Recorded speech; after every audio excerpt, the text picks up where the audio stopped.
Okay, once again very good morning to all of you. एक बार फिर से आप सभी लोग को बहुत ही वार्म वेलकम है आपके इस एडिटोरियल वोकैब सेशन में, जहाँ पे हम वोकैब सीखते हैं, इडियम फ्रेज सीखते हैं, कन्फ्यूजिंग पेयर सीखते हैं और कुछ नए वर्ड सीखते हैं।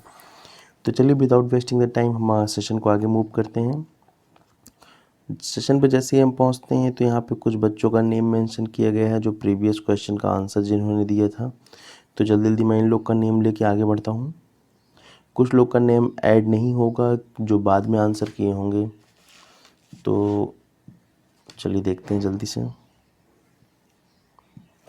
जैसे संजू पटेल जी ने, विशाल जी ने, श्वेता मैम ने, सगुन मैम ने, सुप्रिया मैम ने, काजल मैम ने और धनंजय सर ने, इतने सारे लोगों ने पिछली बार का आंसर दिया था। और सर आप सभी लोग बहुत ही बढ़िया कर रहे हैं सर, वाकई वेरी गुड। आप लोगों का काम बहुत अच्छा है सर, कीप इट अप। इसको करते रहिए, नई नई वोकैब सीखते रहिए और आगे बढ़ते रहिए। चलिए स्टार्ट करते हैं। क्या है लिखा है कि your limitation it's only your imagination, कि भैया आपकी लिमिटेशन कुछ नहीं होता है। आपने जो इमेजिन कर लिया है, आपने जो मान लिया है कि मैं इस बाउंड्री के बाहर काम नहीं कर सकता हूँ, वही आपकी क्या हो गई, लिमिटेशन हो गई। आपने इमेजिन किया मैं ये यहाँ तक काम कर सकता हूँ, अब आपकी लिमिटेशन ये हो गई। आपने सोचा मुझे इतने क्षेत्र में काम करना है, इतने सर्कल में, तो ये आपकी लिमिटेशन हो गई। तो भैया लिमिटेशन कुछ नहीं है, जस्ट रिफ्लेक्शन है आपके किसके, इमेजिनेशन का। जितना बड़ा इमेजिनेशन होगा आपका लिमिटेशन उतना बड़ा होगा। जितनी बड़े से बड़ा एम आप रखेंगे आपकी लिमिटेशन उतने बड़े से बड़ा हो जाएगा। तो इसलिए हमेशा याद रखिए, अपने जो इमेजिनेशन पावर है उसको जितना स्ट्रांग करेंगे आपकी लिमिटेशन उतनी ही स्ट्रांग होती चली जाएगी। ठीक है, चलिए गाइस क्वेश्चन की तरफ मूव करते हैं। तो कल का होमवर्क जो दिया था कि what is the difference between the resign and resign, तो बच्चों ने काफ़ी अच्छा दिया, इंटोनिम्स एनोनिम्स एग्जांपल सब चीज़ दिया, बहुत ही बेहतरीन। और आज का एग्जांपल है काफ़ी अच्छा है और काफ़ी इजी वे में है। तो लिखा है कि what is the difference between the contagious and contiguous. इन दोनों वर्ड का भी आपको क्या बताना है, मीनिंग बताना है, एग्जाम्पल बताना है। ठीक है, क्या क्या बताना है सर, इनकी मीनिंग क्या होती है, यूज कहाँ होते हैं और क्या बताना है आपको, एग्जाम्पल बस। और सर आप डिटेल में लिखिएगा, क्योंकि फिर से बता रहा हूँ, जब आप लिखते हैं ना तो आप उसको एक बार लिखने के पहले पढ़ते हैं, फिर एक बार कमेंट करने के बाद पढ़ते हैं, फिर एक बार रीचेक करते हैं कुछ गलत तो नहीं कर दिया। तो इस तरीके से कहीं ना कहीं आप उसको 3 बार, मिनिमम 3 बार पढ़ लेते हैं। और जब 3 बार कोई चीज़ पढ़ के लिख देते हैं तो वो फिर कभी भूलने वाला नहीं है। इसलिए सबको आंसर करना है और डिटेल में आंसर करना है कि दोनों में डिफरेंस क्या है और दोनों का यूज़ कहाँ पे करते हैं। ठीक है, चलिए मूव करते हैं अपने वोकैब की तरफ। वोकैब में सबसे पहला वोकैब हमारा क्या है, सबसे पहला वोकैब हमारा है पेनीलेस, जिसका मतलब होता है दरिद्रता, मतलब गरीबी, जिसका मतलब होती है गरीबी। जैसे लिखा है कि हैविंग नो मनी या फिर very poor, having no money या फिर वेरी पुअर। सेकंड की तरफ मूव करते हैं। सेकंड क्या है, दिथर, जिसका मतलब क्या होता है अभद्र व्यवहार, मतलब कि बैड बिहेवियर कह सकते हैं या फिर आप इंडेसिव बिहेवियर भी कह सकते हैं। मतलब किसी के साथ आपने बिहेवियर अच्छा नहीं किया तो आप दिथर वर्ड यूज़ कर सकते हैं। थर्ड में क्या है, थर्ड में एक्सपो, जिसका मतलब क्या होता है प्रेरणा, मतलब कि गिव एन इंसेंटिव और इनकरेजमेंट टू समवन, मतलब किसी को बढ़ावा देना, प्रेरणा देना, इंस्पायर करना, दैट इज कॉल्ड एक्सप्रो। फोर्थ में नंबर पे क्या है, फोर्थ नंबर पे आपका है ब्रिज, जिसका मतलब क्या होता है उल्लंघन करना या फिर भंग करना। क्या लिखा है, एन एक्ट ऑफ ब्रेकिंग और falling to observe a law, agreement और कोड ऑफ कंडक्ट, मतलब किसी लॉ को, किसी अग्रीमेंट को या किसी कोड ऑफ कंडक्ट को क्या करना, तोड़ना, उसको वायलेट करना।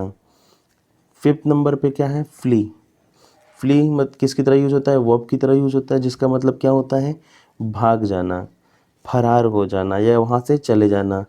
ठीक है, क्या लिखा है, run away from a place और सिचुएशन ऑफ डेंजर, किसी डेंजर सिचुएशन से या किसी प्लेस से क्या हो जाना, भाग जाना, वहाँ से चले जाना। सिक्स नंबर की तरफ मूव करते हैं। सिक्स नंबर आपका क्या है, सिक्स नंबर आपका है ग्रीवियसली, जिसका मतलब होता है क्या, कष्टदायक ढंग से, जिसका मतलब क्या होता है कष्टदायक ढंग से, मतलब कि जहाँ पे टू अ वेरी सेवर और सीरियस डिग्री, मतलब सिंपल सी बात है जो सिचुएशन आपके लिए अनकंफर्टेबल हो, दैट इज़ कॉल्ड ग्रीवियसली। इतना याद रखिएगा। और ये किसकी तरह ट्रीट होता है, नाउन की तरह। सेवन नंबर की तरफ मूव करते हैं। सेवन नंबर क्या है, रिटोर्ट, जिसका मतलब क्या होता है करारा जवाब देना, किसी को मतलब कि उसकी लैंग्वेज में जवाब देना, या फिर जैसे कहते नहीं कि नहले पे दहला वाला, मतलब कि किसी ने आपको कुछ बोला पढ़ के आप भी उसको उसी लैंग्वेज में उसी वे में समझा दें, that is called retort.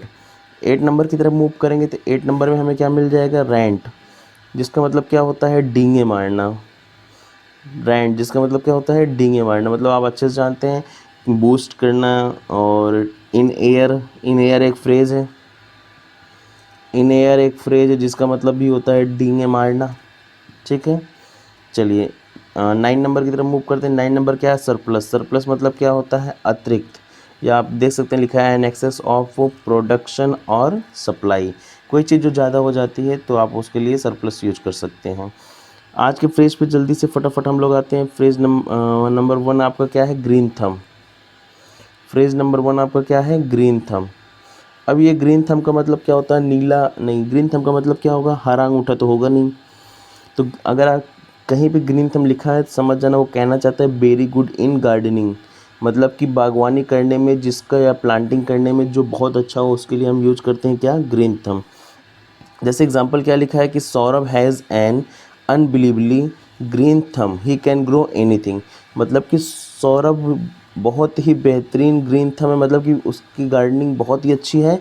He can grow anything, वो कोई भी चीज़ ग्रो कर सकता है, उगा सकता है। तो मतलब कि जो प्लांटिंग में जो गार्डनिंग में बहुत अच्छा होता है उसके लिए आप क्या वर्ड यूज कर देते हैं, ग्रीन थम। Is that clear guys. चलिए आगे मूव करते हैं। अगला हमारा क्या है, 11 नंबर में है ऑल फिंगर्स एंड थम्स।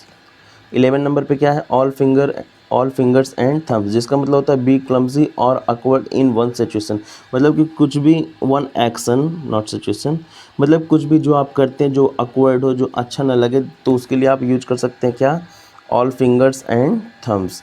जैसे लिखा है कि Alan could never be a surgeon, Alan कभी भी एक सर्जन नहीं बन सकता है। He is all fingers and thumbs because he is very awkward, वो बहुत ही एक्शन में क्या है, अपने बिहेवियर में क्या है, बहुत ही ज़्यादा अकवर्ड है, इसलिए Alan could never be a surgeon, इसलिए एलन कभी सर्जन नहीं बन सकता है। तो आपने 2 फ्रेज देखा, जल्दी जल्दी चलिए एक बार रिवाइज कर लेते हैं दोनों फ्रेज को जल्दी से। आपने पहला फ्रेज देखा था ग्रीन थम, ग्रीन थम का मतलब क्या होता है, वेरी गुड इन गार्डनिंग, जो गार्डनिंग करने में बहुत अच्छा हो। उसके बाद आपने देखा था ऑल फिंगर्स एंड थम्स, तो जिसका मतलब क्या होता है, बी क्लमजी और अकवर्ड इन वंस सिचुएशन या एक्शन। क्लियर है, चलिए आगे मूव करते हैं। सर आगे आपने कल वर्ड देखा था रिज़ाइन और रिशाइन। अब देखो सबसे पहला वर्ड है रिज़ाइन, जिसका मतलब होता है वॉलेंट्री लीव अ जॉब और ऑफिस, किसी ऑफिस या जॉब से जो आप वॉलेंट्री लीव लेते हैं उसको छोड़ते हैं, दैट इज़ कॉल्ड रिज़ाइन। जैसे लिखा है कि he resign from the government, he resign from the government, उसने गवर्नमेंट से रिज़ाइन कर दिया in protest at the policy, इस पॉलिसी के प्रोटेस्ट में। तो समझ में आया, अगर कोई चीज़ वॉलेंट्री आप छोड़ देते हैं, कोई चीज़ आप त्याग देते हैं, तो वहाँ पे आप क्या करते हैं, रिज़ाइन करते हैं। रिसाइन क्या होता है, रिसाइन मीन्स होता है साइन, मतलब कि जो आप साइन करते हो उसके लिए क्या यूज होता है, रिसाइन। जैसे लिखा रिसाइन मतलब दोबारा एक तरीके से साइन करना, चलो एग्जांपल समझते हैं, बेटर अंडरस्टैंड होगा। लिखा है कि ही हैड टू रिसाइन, उसे दोबारा साइन करना पड़ेगा, the cheque as the signature did not tally with that in the record of the bank. लिखा है उसे दोबारा साइन करना पड़ेगा क्यों, क्योंकि जो चेक है उसका सिग्नेचर टैली नहीं कर रहा है बैंक के पुराने रिकॉर्ड से या बैंक के रिकॉर्ड से। तो रिसाइन मतलब क्या होता है, रिसाइन करना, दोबारा साइन करना। रिजाइन मतलब क्या होता है, रिजाइन मतलब होता है कोई चीज़ त्यागना या फिर छोड़ देना। आई होप आपको बात क्लियर हो गई होगी, तो फिर भी जो बात न क्लियर होगी वो कमेंट करिएगा, मैं फिर से बता दूंगा। और तब तक सर पढ़ते रहें, बढ़ते रहें, खुश रहें, मस्त रहें, व्यस्त रहें, स्वस्थ रहें, ठीक है। और एग्ज़ाम के लिए सर पूरी तरीके से लगे रहिए, क्योंकि जैसे लॉकडाउन ख़त्म होगा एग्ज़ाम तो होना ही है। चलिए सर तब तक keep smiling keep shining, thank you so much.